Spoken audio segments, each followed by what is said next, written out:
Hey, this is Faderhead in Phoenix, Arizona, and I'm sitting here with the lovely Noelle, and we're doing an interview for COMA Music Magazine. So Faderhead has really blown up in such a short time. I mean, since 2006 with Faderhead 1 album. That was, awesome, and your name's currently plastered all over the place. Is that so? It is so. All right. Good. That's good. So how does this kind of recognition just like make you feel overall with, you blowing up in such a short time? It really doesn't feel like that at all. Really? It's just like you don't notice until there's a large group of people who recognize who you are on the street Right. or something, and that doesn't happen. Right. I can't really answer this question because recognition is nice. Mm-hmm. Most of the time, recognition is for the wrong reason. Oh, okay. Sadly, most people who recognize me and say they like my music, they don't know any of my music. Oh. So it's like, thanks, but Great. yeah. And 5 years in the future, we should talk about that again. Okay. It's too early. Okay. Well, what would you say would be like a drastic difference between the styles of music between here in Germany? Because I know you live in, obviously you live in Germany, and music is very different there than it is here, especially in like the dance scenes. Yeah, well, you mean in general or like industrial or techno? Well, just or in whatever? general. Do you see like a lot more industrial being played there, or was it? Since I don't go to industrial parties, I don't know. I'm sorry. No, it's That's okay. I don't listen to electronic music at home. Right. And I don't regularly go to clubs that play electronic music because I really like rock and hip hop and stuff like that. Right. I don't know if you were here earlier. I did Cypress Hill for sound check and stuff like Right. that. So I'm the wrong guy to ask this question. They all play Miley Cyrus and I don't know who else is hip. The Friday Girl, Rebecca Black. Rebecca Black. Yeah, Oh, something. no. It's hideous, but it's everywhere. So that's the same. Other than that, what I notice is that the scene in Germany, especially, seems to be this type of scene seems to be much larger. Oh, that's good. Because the country is so much smaller. Right. So it's like Germany is half the size of Texas, and but you still get like 83 million people living there, which is, I think, a fourth of the United States population. So you get all these people crammed in there. Right. Obviously, the festivals will have 20,000 people. Right. And so it seems like it's much larger, while it not even is Right. much larger. Do you feel like kind of pressure to incorporate a lot of like those styles in your music? Because you said you don't have that much experience in electronic music. Like you said, you listen to a lot of metal. And Pressure to incorporate which styles? like some of the industrial sounds and. Nah. The thing is that I think Black Friday is the first album that kind of has a coherent sound from the beginning to the end, because it's just like me figuring out how to do electronic music. Right. FH1, I'd never made any electronic music. The whole thing was done in one That was month. a really good album. It's like this, but it sounds completely different from, Right. let's say, FH3. Right. And FH3 sounds different from Black Friday and from Horizon Born. So it's just me going like, oh, this does this and this does this, and some friend tells me if you press this button, something's gonna happen. So I don't feel pressured, no. And we just started making a list of songs that I might write in the bus on this tour, just quick shit, and it could be anything. Seriously, it could be anything. I don't know if I'm going to release it then, but there's no pressure to do anything. Right. That's good. So far on the tour, who have you enjoyed playing alongside the most? Even just like the past couple tours, would you say? Who have I played? Like other bands? Yes. Jesus. Well, other bands, other DJs, just anyone that you've had the pleasure of touring alongside. Oh God, I forgot all of them.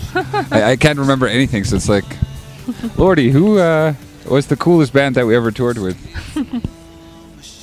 Metallica. That would have been nice. No, fuck. It's the Lord. The thing is that usually we are completely drunk, so we don't remember anyone. Who are you again? I'm the Lord. No, you. Fuck it. I don't remember who we've played with. And the thing is, this scene is so small, Right. that even though I'm not really very much in the scene, I know almost everyone. Right. So it's like yesterday and the day before in LA, I met, I think, 90% of the U.S. industrial scene. Right. Because everyone was just there like, hello, hello, and this is this, and this is this, and this is... Right. And so, I'm usually looking forward to performing with the guys from Project Sam because they're playing with me. Oh, yeah, right. And other than that, Vazi from Reaper, I like him. Yeah. Mark Jackson from VNV Nation, I like him. Turn it off. And couldn't really say. Like, everyone's cool. Most of them. Everyone is pretty cool. Yeah. Yeah. There's a few guys that I don't really like, but I'm not going to mention. I mean, obviously, when people hear Faderhead, the first song that comes to mind is your hit song, which is "Dirty Girls, Dirty Boys." Is that the case? Yes, at least that's what I've heard a lot. Everyone goes, "Oh, Faderhead, yeah, they did that song, Dirty Girls." And that's the funky thing. To me, the track is completely outdated, and people Really? in Germany don't want to hear it anymore. Well, here it's still it's played a lot. It's probably because it kind of came out 2 Right. years with Later. a 2-year delay, and I don't know. For me, it's the outdated hit. The outdated. And the Tanzbootreife is the really big one. Right. And Destroy, Prove, Rebuild is the one that's gaining momentum right now. So, right. so what was the question? Well, just that, I mean, when people hear that song, it almost seems like that's the only song that they know about. And Yes. when you ask about, oh, have you heard any of the other music? They go, oh, like what? It's almost kind of like that was your only track that a lot of people recognize. How does it make you feel towards that? Or how do you respond to that kind of... Well, in general, you can be lucky to make a track. If you ever manage to make a track that gets so popular that people recognize it instantly and like it. Right. 99% of all musicians never get that Right. at all, and it's not a bad thing to not get that, but it's a good thing. Right. On the other hand, if you listen to FH2, which is the album that Dirty Girls is on, Right. None of the other songs sounds anything like that. Right. Exactly. And that song was the quickest song that I wrote on that album. It took like 4 hours to make or something, and so it's kind of a pity that people don't take the time and check out the rest. Even if they say, I really hate the rest, they at least have checked it out. And today, there was this person on Facebook commenting, asking what the track is that I put in the background of a video I posted yesterday. Right. And it's on Black Friday. And it's one of the club tracks on Black Friday. And this person is supposedly a huge fan.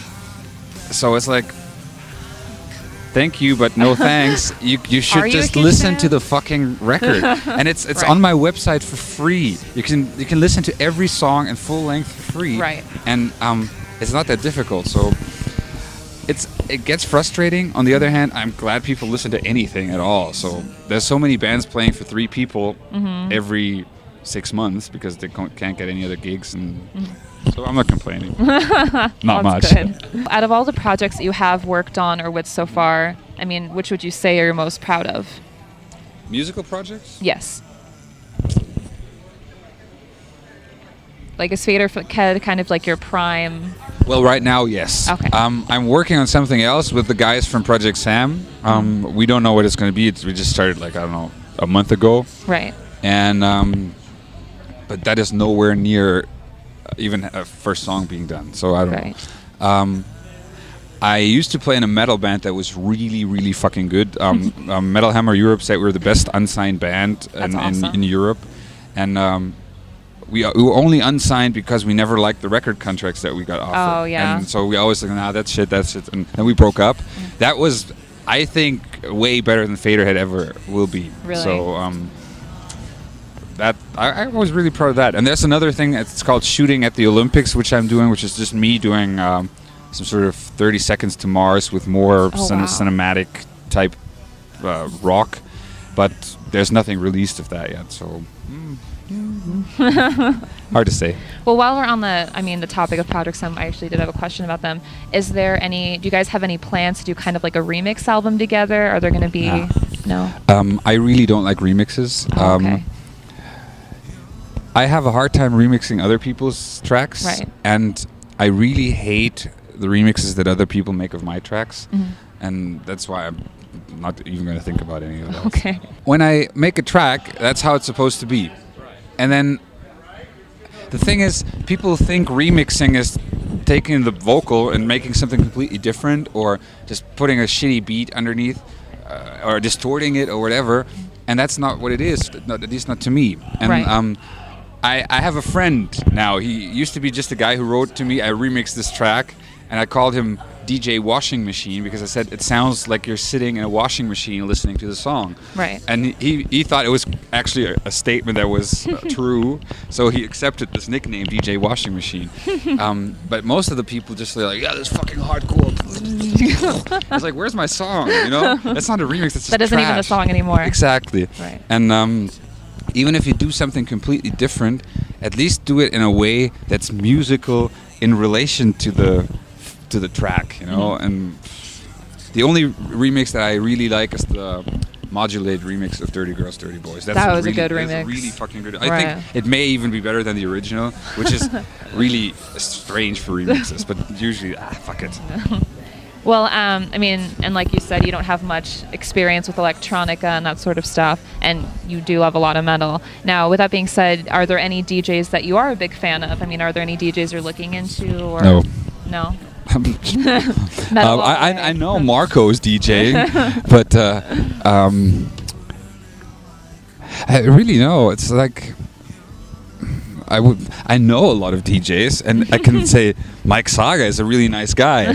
I don't know how he DJs, or Leighton from Sheffield. Yeah. He's a really cool guy. I've never heard him DJ. You know, I was there and it was loud, and that's all I know. So couldn't really say. So.